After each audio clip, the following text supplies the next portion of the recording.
The only people who don't want to disclose the truth are people with something to hide. Back down, that will be the end of it. There's no way you can Why show are you so confident about that? Because I'm just an odds maker, and I have a good gun instinct. I've had one my whole life. I've made millions in the business world, Sean. I've been very successful, thank God, in this great country. I've been blessed.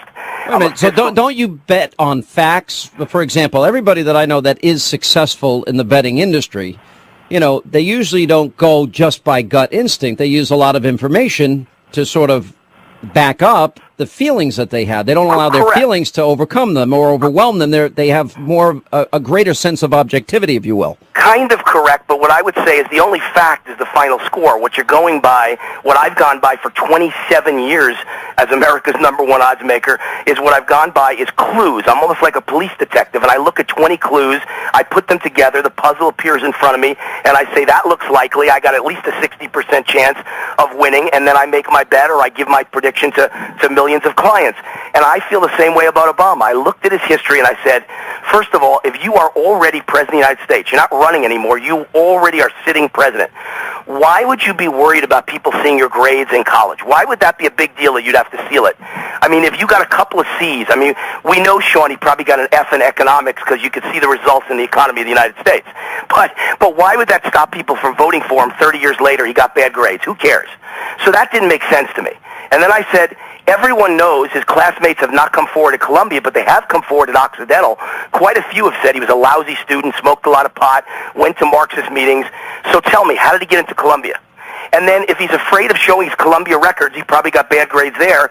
So how did he get into Harvard Law School? And then in the year 1981, right before he entered Columbia as a transfer student, in his own book he says he went to Pakistan, right, on a trip with a buddy. And yet you couldn't get into Pakistan with an American passport. So how did he get in? I kept thinking, that's another interesting clue.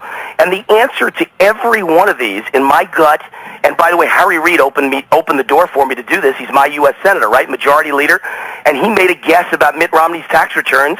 And I've got standing as a classmate and a former vice presidential candidate to make a guess about Barack Obama. So I made my guess, the same as Harry Reid made his guess. And I said this guy got into college as a foreign exchange student with an Indonesian citizenship and passport. It explains everything, Sean. It makes sense. You're not the only one to suggest this. Trump was on this very program suggested the same thing, that if he looked, for example, at student loan applications or student applications to these universities, that it might say something or it might be something embarrassing, not necessarily that he was born abroad, but there's something there that they certainly don't want. Now, Trump has said that millions of dollars have been spent sealing or concealing these records. Do you know that to be true? No, listen, here's the only thing I know that I think is the right way to handle this. Donald Trump, by the way, is a good mutual friend of one of my best friends in the world, Lee Lipton, and Donald always reads all my commentaries. Lee sends it to him, so I know Donald got this idea from seeing a college classmate. I've been writing about this for a year and a half already, but I never came out and spelled it out completely in one article like I did at my website, Root for America, and Blaze, and Drudge and all that. So Donald saw that, and here's what I'd recommend to Donald. Donald should put up $1 million reward to any employee in the admissions offices of either Occidental or Columbia. You know, I'm not a billionaire. I can't do things like this, but Donald can. And he should solve this now. Hang on a second. You just were bragging what a big millionaire you are. I'm not a billionaire, though. I can't put $1 million up, and that's the kind of money I think it would take to get someone to come forward, a liberal who loves Obama, to come forward and spill the beans and have a photocopy of Obama's admission to Columbia or Occidental or even Harvard Law. I say put $1 million up. I'm a small businessman, Sean. I say a billionaire should put $1 million up to get someone to put up or shut up, and I think something will break, something will happen, someone will come forward, because there's a lot of pieces being put together as we speak.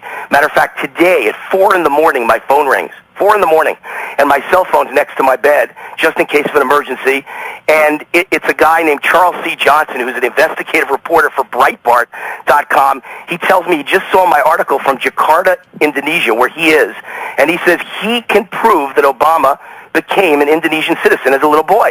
So he said, your story makes sense. That's how he got into Colombian Occidental. He used that Indonesian citizenship, and I'm sitting here in Indonesia with the physical proof. I'm bringing it back to publish a Breitbart article and write a book about it.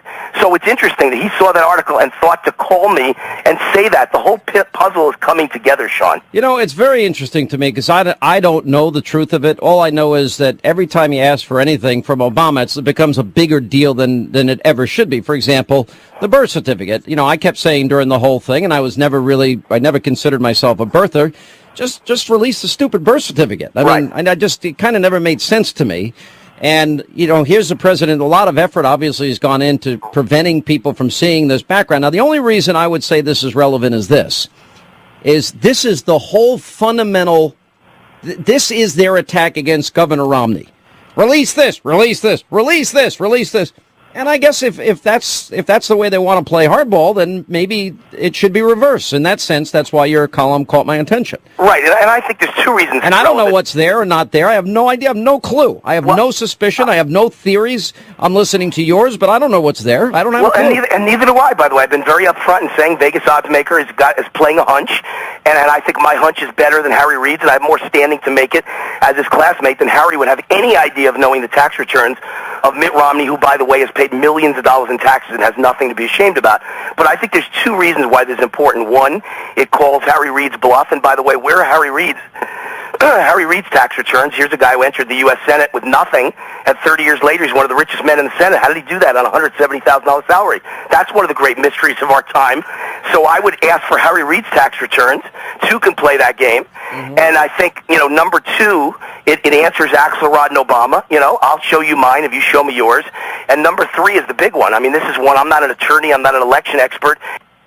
I'm not a citizenship expert, but Sean, if in fact he did go to Colombian Occidental as a foreign exchange student and accepted loans and scholarships as such, either he was a fraud then, in which case he can't be president of the United States, or he was a foreign national then, in which case he can't be president of the United States, all of which leads to several major problems for President Obama. So, look, you may be out on a limb here, but, where it's certainly, I think from the vantage point that if they're going to demand everything from Romney, then I think demanding everything back is certainly fair. I'm not going to jump to any conclusions on it, but I do appreciate your time, and if you continue to update it, get more information, let us know. Yeah, all my updates will be on my website. It's root4america.com, and right. I'm a patriot, Sean. That's what I do. Well, you need to go vote for Romney in Nevada and cut the crap. I mean, I'm being blunt. All right, Sean. Love your show. Good all right, man. buddy. Thank Appreciate you, it. Patriot. All right. The only people who don't want to disclose the truth are people with something to hide.